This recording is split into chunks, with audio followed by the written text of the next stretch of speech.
대통령의 간호법 거부권 행사에 반발한 간호사들이 법에 정해진 업무만을 하겠다며 준법 투쟁을 이어가고 있는데요. 간호사 단체는 지금까지 접수된 불법 진료 신고 건수가 12,000건이 넘었다고 밝혔습니다. 김민경 기자입니다. 환자가 죽었다는 이른바 사망선언. 의료법상 의사가 직접 해야 합니다. 사망 진단서 발급도 마찬가지입니다. 하지만 의료 현장에선 간호사가 이를 대신하는 경우가 있다고 간호사 단체는 설명합니다. 간호사가 사망 진단서를 의사 아이디로 작성을 하고 간호사가 진단서 작성 후 발행해서 고소까지 당했다라는 신고도 들어왔습니다. 간호협회는 지난 18일부터 신고받은 의료 현장 불법 진료 사례가 이 같은 간호사의 사망 진단 등 12,000여 건이라고 밝혔습니다. 검체 채취 등 간호사 업무가 아닌 검사를 한 경우가 6,900여 건으로 가장 많았고 대리 처방과 대리 기록이 뒤를 이었습니다. 불법인 줄 알면서도 이런 일을 한 이유는 할 사람이 간호사 자신밖에 없거나 병원 내 위력 관계 때문이라는 답변이 가장 많았습니다. 의사가 해야 되는 거긴 한데 뭐 어떻게 그런 걸 일일이 다 따지고 있냐. 사람 없는데. 간호협회는 이 같은 불법 진료 신고 사례를 수사기관을 통해 조치할 수 있도록 적극 돕겠다고 밝혔습니다. 간호협회가 규정한 불법 진료 사례를 불법으로 단정할 수 없다는 보건복지부 입장에 대해서는 강하게 반박했습니다. 보건복지부가 수행하고 보건의료발전협의회를 통해 충분히 수기된 2021년 진료지원인력 시범사업 관련 1차 연구를 토대로 작성. 복지부는 다음 달 협의체를 구성해 진료보조간호사, 이른바 PA 간호사 문제 해결에 나선다는 방침입니다. 하지만 간호사 단체는 준법 투쟁과 함께 합법적 연차 파업을 지속해 나가겠다는 계획이어서 의료계 혼란은 계속될 것으로 보입니다. KBS 뉴스 김민경입니다. 간호사들이 불법 의료 행위를 하고 있다고 스스로 털어놨습니다. 의사를 대신해 약을 처방하고 진단서를 쓴다는 건데요. 이해가 잘 안 되죠? 의료 현장에서 들려오는 이런 목소리들, 어제 오늘이 아닙니다. 약물도 계산해서 처방을 하고 있고 항암제 처방도 하고 있고 진단서, 소견서, 심장 초음파도 검사는 간호사가 했고 의사가 해야 되는 거긴 한데 뭐 어떻게 그런 걸 일일이 다 따지고 있냐. 사람 없는데. 대한간호협회가 어제 불법 진료 신고센터에서 접수한 사례들을 공개했죠. 수술의 사망 진단까지 법으로 의사가 할 일로 정해진 일들을 간호사가 하는 경우가 적지 않았는데요. 최근 5일 동안 접수 건수가 12,000건이 넘었습니다. 종합병원이 5,046건으로 전체의 41.4%를 차지해 가장 많았습니다. 병원 병상수 기준으로 보면 500에서 1,000병상 미만 병원이 많았습니다. 불법 진료 행위를 간호사에게 지시한 사람은 누굴까요? 대학병원 교수가 가장 많았고 레지던트라 부르죠. 전공의가 뒤를 이었습니다.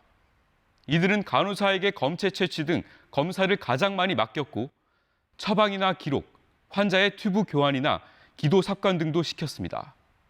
간호사들, 불법인 줄 알면서도 의사 대신할 수밖에 없었던 건 병원에 할 의사가 부족해서 이유가 가장 주됩니다.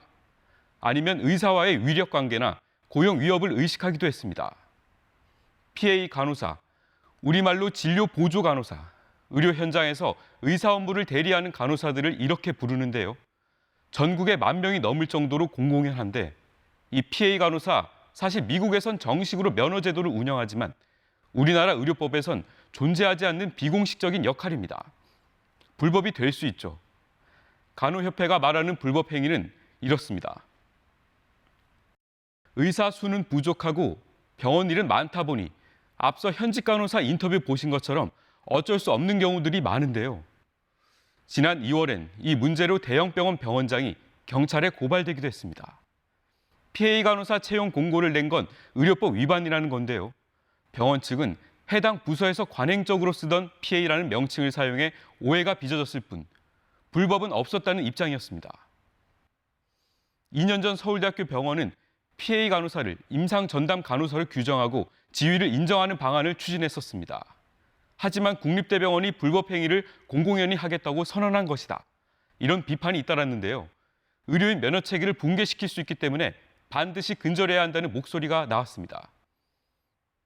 간호사들의 불법 진료 문제는 국회에서 통과한 간호법에 대해 대통령이 거부권을 행사하고 이에 반발한 간호사 단체가 준법 투쟁을 벌이는 과정에서 불거졌는데요. 보건복지부는 간호사협회가 불법이라는 업무 목록은 불법으로 단정할 수 없다는 입장을 밝혔습니다. 복지부는 다음 달 협의체를 구성해 PA 간호사 문제 해결에 나선다는 방침입니다. 하지만 간호법을 놓고 간호사 단체가 연차 파업 등 투쟁을 이어간다는 방침이어서 간호사 불법 진료를 비롯한 의료계 갈등은 당분간 계속될 것으로 보입니다. KBS 뉴스 오승복입니다. 윤석열 대통령이 야당 주도로 국회를 통과한 간호법에 대해 거부권을 행사했습니다. 양곡관리법 거부권 행사 뒤 43일 만입니다. 간호법이 의사, 간호사, 간호조무사 등 의료 직역 간 갈등을 일으키고 내용도 일부 우려가 있다고 했습니다. 유관 직역 간의 과도한 갈등을 불러일으키고 있습니다. 또 간호 업무의 탈의료기관화는 국민들의 건강에 대한 불안감을 초래하고 있습니다. 국회 수구의 과정에서 갈등이 해소되지 못했다면서 야당도 비판했습니다. 다만 지난 대선 당시 간호협회 수권을 이뤄질 수 있도록 하겠다거나 처우 개선을 약속한 발언을 의식한 듯 양곡관리법 거부권 때보다 조심스러운 모습이었습니다.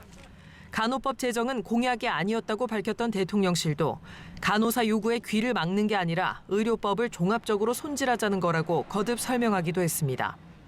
국민의힘은 민주당의 독주가 직역 간 극한 갈등을 불러온 만큼 대통령의 거부권 행사는 당연하다고 했습니다. 더불어민주당의 정략적 목적만을 위한 입법권의 남용은 어떤 경우에도 허락되지 않을 것입니다. 국민적 갈등에 대한 책임을 두고두고 지게 될 것입니다. 민주당은 국회로 돌아온 간호법을 다시 표결하겠다고 밝혔습니다. 대통령은 공약 파기 이유를 국민이 납득할 수 있도록 설명하고 국민에게 사죄해야 합니다. 이제는 재적의원 과반 출석에 출석의원 3분의 2 이상의 찬성이 필요한데 간호법에 반대하는 여당 의석이 전체의 3분의 1을 넘는 만큼 재의결은 쉽지 않은 상황입니다. KBS 뉴스 신재입니다. 대통령의 거부권 행사에 의료연대는 환영 입장을 밝힌 반면에 간호사 단체는 강력히 반발했습니다. 정부와 국회 모두 간호사의 처우 개선에는 공감하면서도 이 법안을 두고는 충돌하는 이유는 무엇인지, 그리고 이 거부권 충돌이 예상되는 쟁점 법안들은 어떤 것들이 남아 있는지 짚어보겠습니다.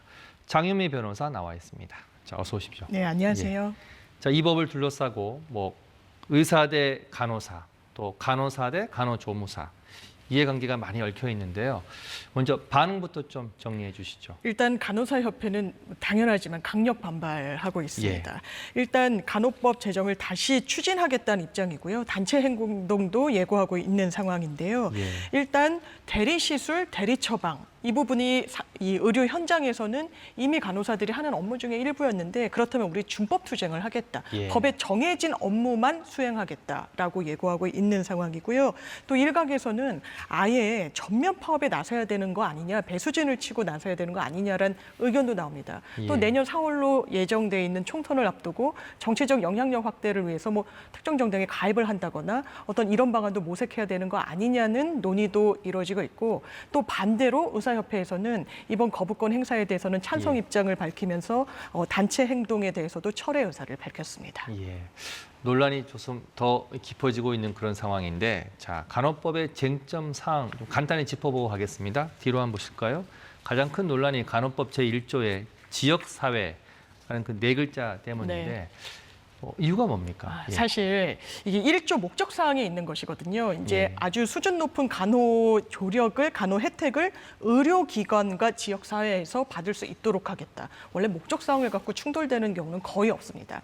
다만 현행 의료법에 따르면 간호사가 업무를 볼 수 있는 기관은 의료기관에 한정돼 있습니다. 그렇다 보니까 지역사회라는 부분이 어느 정도까지를 포괄하는 것이냐, 나아가서 의사단체 입장에서는 이게 돌봄 서비스 등 다른 직역으로까지 확대를 위한 포석이 아니냐, 이런 의구심을 좀 거두지 않고 있고, 간호사협회는 우리가 지금 의료 현장에서는 이미 보건소든 요양병원이든 여러 업무를 수행하고 있는데 지금 의료법에서는 이 부분이 제대로 규명돼 있지 않기 때문에 간호법이 필요하다라고 맞서고 있는 상황입니다. 자, 그럼 우리 변호사님 입장에서 여쭤보겠습니다. 법적으로 자, 지역 사회 이 문구 하나로 의사들이 우려하는 뭐 간호사의 단독 개원 네. 이게 가능합니까? 일단 현행 의료법 체계로는 불가능합니다. 예. 의료법으로 보면 병원 의원을 개원할 수 있는 건 의사에 한정되고요. 예. 치과 병의원은 당연하게도 치과 의사에 한정됩니다. 의료법 현행상 그 체계상 가능하지 않은데 그렇다면 이번에 국회를 통과했다가 대통령이 거부권을 행사한 간호법에는 혹시 가능하지 않나라고 이 부분을 살펴볼 필요가 있을 텐데요.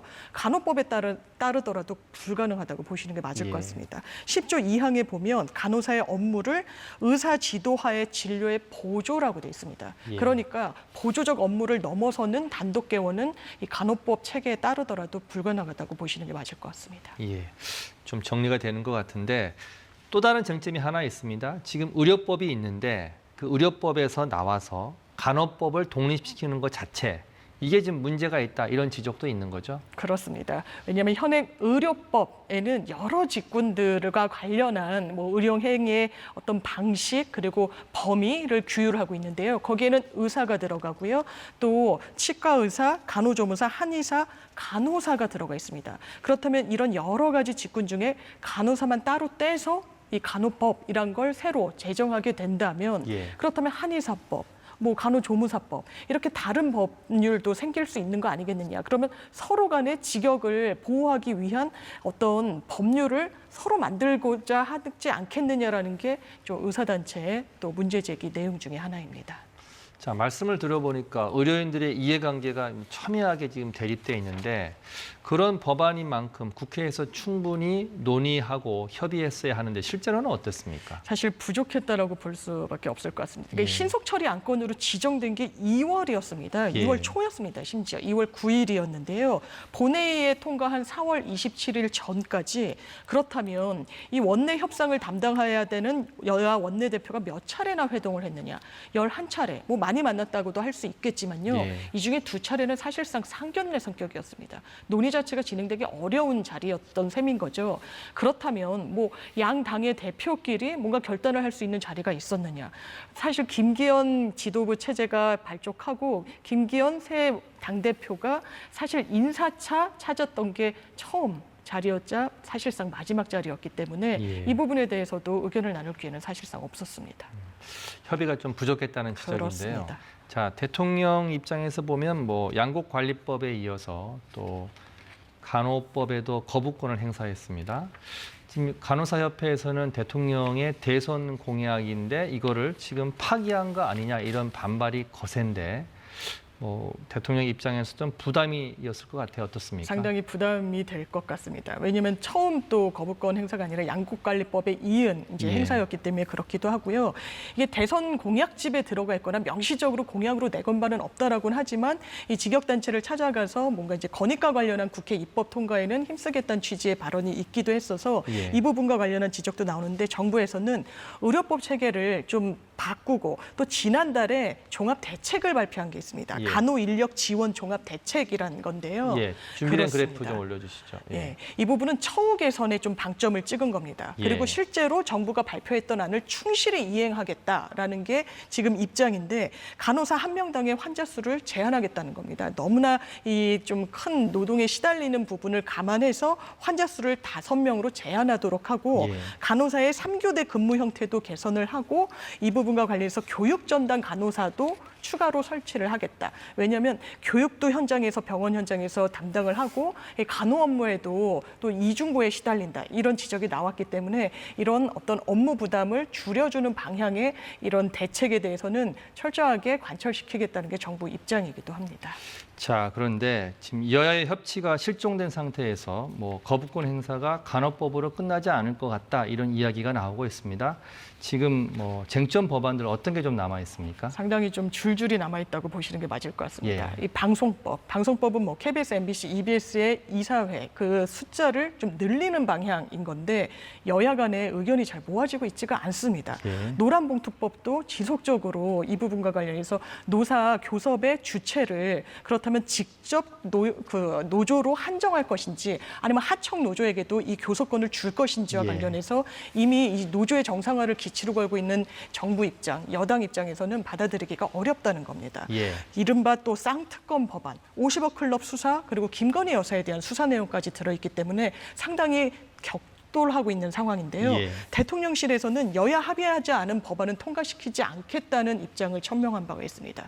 때문에 거부권 행사가 이번 두 차례, 그러니까 지금까지 두 차례에 그쳤지만 앞으로도 이어질 가능성이 있다. 그렇다면 사실상 정치가 실종된 거 아니냐. 여당으로서는 오히려 야당이 대통령에게 거부권 행사하는 이미지를 부여해서 불통 이미지를 씌운다. 불만을 토로하고 있지만 또 야당 입장에서는 상권 분립을 무시하는 거다라고 하면서 예. 입장차를 좁히지 못하고 있습니다.